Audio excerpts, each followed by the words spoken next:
तो सांग मैंने एबे तो शीत दिन चली शीत दिन प्राय समस्त वाटर हीटर व्यवहार करती जदि आपर वाटर हीटर उपर एमती गोटे लेयार बसीगलानी आपण मैंने किपर या इजिली सफा करेंगे कौन जिनसर आवश्यक पड़ोनी बहुत सुंदर भाव में बहुत सहजरे सफा हो पार ये देखिपे मुझे सफा कर सारापर केमी पूरा क्लीन हो जाए पूरा नुआ परिका रही जहाँद्वारा कि आपर पानी बहुत जल्दी गरम हम आपर बहुत सारा मनी सेविंग हम तो चलतु भिडियो स्टार्ट करवा। Hey guys welcome back to my channel Richa tips and tricks आशा करें आपने समस्ते बहुत भल थे तो देखो चलतु संपूर्ण भिडियो स्टार्ट करिया। प्रथम मुझे वाटर हीटर पर आपने देखिपे गोटे केमती गोटे लेयर टाइप बसिकी रही तो यहाँ जेहेतु आपने देखिए जो जो जगार हार्ड वाटर आसे से जगार ही यही प्रोब्लेम हुए देखिए ऊपर वाटर हीटर डेली डेली जो आपने पानी गरम करेंगे गोटे लेयर बसीज जहाँफल आपने जिते जल्दी पानी गरम करने चाहिए जमा भी जल्दी हेनी बहुत टाइम लगे तो से प्रथम कौन करेंगे गोटे बाल्टी पा नहीं जाइए पानी नहीं गला मुझे वाटर हीटर को बुड़ेदेली बुड़ेदेला हल्का टी से ओदा होगा सांग मैंने टिप्स बहुत ही सहज किंतु टे केयरफुली बनवाक पड़ो तो से प्रथम कौन करेंगे गोटे बाल्टी पानी नहीं जाए पानी नेला वाटर हीटर को अदा करने अदा कर सारापर आपने कौन करेंगे बाहर को बाहर करने बाहर करके आपने देखो प्लास्टिक आड़ू धरवे जमा भी कोयला आड़ू धरवे मुझे देखी धरिकी देखिली कौटू धरवे तापर आपने कौन करेंगे स्विच ऑन करेंगे आउ या गरम होगापाई छाड़देवे देखो ये स्विच ऑन करके गरम होगापाई छाड़े किंतु केते समय छाड़े मात्र 15 ରୁ 20 सेकेंड मिनिट नुह सेकेंड आपने छाड़े तो से कोई जमा भी वीडियो को स्किप करंतुनी देखो बुझीपारे जमा मात्र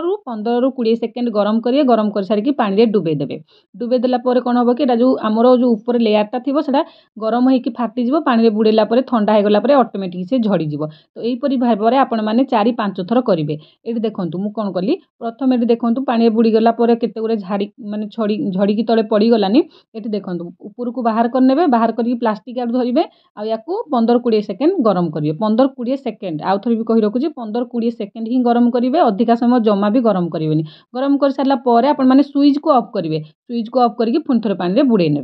देखो पानी बुड़े सारापर आपने देखिए तो केते सारा झड़ी जाऊँगी पुणी पानी बाहर करेंगे पुणी आ 15-20 सेकेंड गरम करेंगे 15-20 सेकेंड गरम हो सारापर आपने स्विच को ऑफ करेंगे जो सप्लाई देते करेन्ट आसो तो से स्विच को ऑफ करेंगे तापर पानी भितर आपने डुबेबे डुबेला देखो केते ऑटोमेटिक छाड़ी जाऊँगी जमा किसी भी आपण मानू हाथ फाथ लगेबार ना जमा ऑटोमेटिक आपने पानी डुबेबा द्वारा सब झड़ी पड़ो तो पुणी थे बाहर करेंगे पुणी आपने 20 ରୁ 15 सेकेंड एमती गरम करने स्विच ऑन करके पुणी स्विच ऑफ करदे ऑफ कर सारिकी पुणी थे आपने पानी डुबेदेवे देखो ये 15-20 सेकेंड मुझे गरम करनेली गरम करके पुणी पानी डुबेदेली डुबा द्वारा एमती बेसी समय आपने करेंगे 4-5 थर करेंगे बेसी थर भी आपने करेंगे करने द्वारा ऑटोमेटिक जहाँ थी सब झड़ीज आपने देखी तो पारे निहाती अधा पाखापाखि झड़ीगलानी आउ टे कम अच्छी तो एमती भाव में आपने 4-5 थर गरम करेंगे तो देखो पूरापूरी आउ थे भल भाव में कही रखुच्छी प्रथम आपने वाटर हीटर को टिके पानी ओदा करने ओदा कर सारापर कि बाल्टी पानी नहीं से ओदा करदे ओदा कर सारापर बाहर को आणिकी आपण मैंने प्लास्टिक आड़ू धरवे जो आड़ू तार अच्छी प्लास्टिक आड़ू धरवे कोयला आड़ू जमा भी धरवेनी तापर आपण मैंने स्विच को ऑन करेंगे स्विच को ऑन करके 15-20 सेकेंड आपने गरम करेंगे 15-20 सेकेंड गरम कर सारापर स्विच को ऑफ करेंगे स्विच को ऑफ करके पानी भीतर डुबेदेवे डुबेदेवा द्वारा गरम रे आपण मानकर ऊपर जो लेयरटा पड़ता से फाटिकी पानी द्वारा झड़ीज झड़ीगला आपण मानकर आस्ते क्लीनिंग पूरा हो तो देखो यहीपरी भाव में आपने बेसी समय भी करेंगे जमा 4 ରୁ 5 थर करेंगे तो आशा करुँच टिप्सटी आपने बुझीपारे जब टिप्सटी बुझीपार निहाती भाव में टिप्सटी को आपने अप्लाई करेंगे आपको जब आज भिडियोटी टिके भी हेल्पफुल लगुए अन्य सहित शेयर करेंगे आपने कई एरिया देखुं मत कमेंट सेक्शन में जनइले जानले खुशी लगे नुआ नुआ भिडियो बनाई मोटिवेशन मिल पार तो ये देखूँ मुझे भाव में मात्र 4-5 थर खंडे कली या पानी भितर डुबेली देखिए बहुत इजी केते सारा झड़ीना पड़गलानी पूरा आपने देखिपारे केते क्लीन हो गलानी एमती पाखापाखि 80-90% झड़ीगला आपने कौन करेंगे स्विच को खोली ने प्लग रू प्लग काढ़ी ने प्लग काढ़ी ने स्विच ऑफ करके आपण मैंने गरम थी अवस्था या छड़े ने यहीपरी भाव में हाथ में नख थे छड़े ने नख भितर जब पशिजी आपण मैंने कौन छुरी कि कौन साहाଯ୍य टिके ठेसीदेवे ठेसीदे कौन हम से ऑटोमेटिक झड़ीज बेसी आपको फोर्स लगे पड़ोनी यहीपरी भाव में हल्का हल्का टिके हाथ में भी आपण मैंने छड़े पारे छड़ेले देखूँ केते सारा बाल्टी भितर पड़गलानी यही बाल्टी मुझे डेली पानी गरम करे जेहेतु ये जगार टिके बहुत सारा माने पानीटा बहुत माने हार्ड वाटर आसे तो से यही अवस्था होची तो सब जगह ये अवस्था तो हेनी कि जो जगह हार्ड वाटर आसे से जगह हम तो ये आपण मैंने जब एमती लेयर उपर पानी गरम करेंगे तो बहुत टाइम आपण मानक लगे बहुत सारा इलेक्ट्रिक बिल सर आपण मानकर बहुत सारा पैसा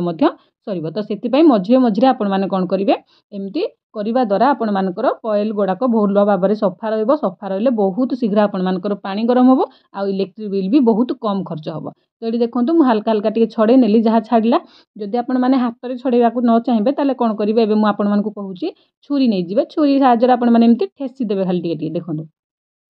ଟିକେ ହାଲକା ଫୋର୍ସ ଲଗେଇକି ଆପଣମାନେ ଏମିତି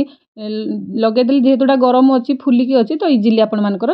ମାନେ ଝଡ଼ିଯିବ। ତ ଦେଖନ୍ତୁ ବାଲ୍ଟିରେ କେତେ ସାରା ରହିଗଲାନି। ତ ଏହିପରି ଭାବରେ ଆପଣମାନେ କ୍ଲିନ୍ କରିବେ। କ୍ଲିନ୍ କରିବା ଦ୍ୱାରା ଆପଣମାନଙ୍କର ପୁରାପୁରି କ୍ଲିନ୍ ହେଇଯିବ। ତ ଏଠି ଦେଖିପାରୁଥିବେ ପୁରାପୁରି କ୍ଲିନ୍ ହେଇକି ରେଡ଼ି ହେଇଯାଇଛି। ପୁରା ନୂଆ ପରିକା ଦେଖାଯାଉଛି କଏଲ୍ ଗୁଡ଼ାକ। ଯେହେତୁ ୟାକୁ ୟୁଜ୍ କରାହେଇଛି ପୁରା ତ ଅଟୋମେଟିକ୍ ପୁରା ନୂଆ ଦେଖାଯିବନି, କିନ୍ତୁ କଏଲ୍ ଗୁଡ଼ାକ ଟିକେ କଳା ପଡ଼ିଛି, କିନ୍ତୁ ଦେଖନ୍ତୁ କେତେ ସୁନ୍ଦର ଭାବରେ ତା ଉପରୁ ଲେୟାର ଖସିଯାଇଛି। ଆଶା କରୁଛି ଟିପ୍ସ ଭଲ ଲାଗିଥିବ। ଭଲ ଲାଗିଲେ ଭିଡ଼ିଓକୁ ଲାଇକ୍ କରିବେ, ଚ୍ୟାନେଲକୁ ସବସ୍କ୍ରାଇବ୍ କରିବେ। ରହୁଛି ନମସ୍କାର, ଜୟ ଜଗନ୍ନାଥ।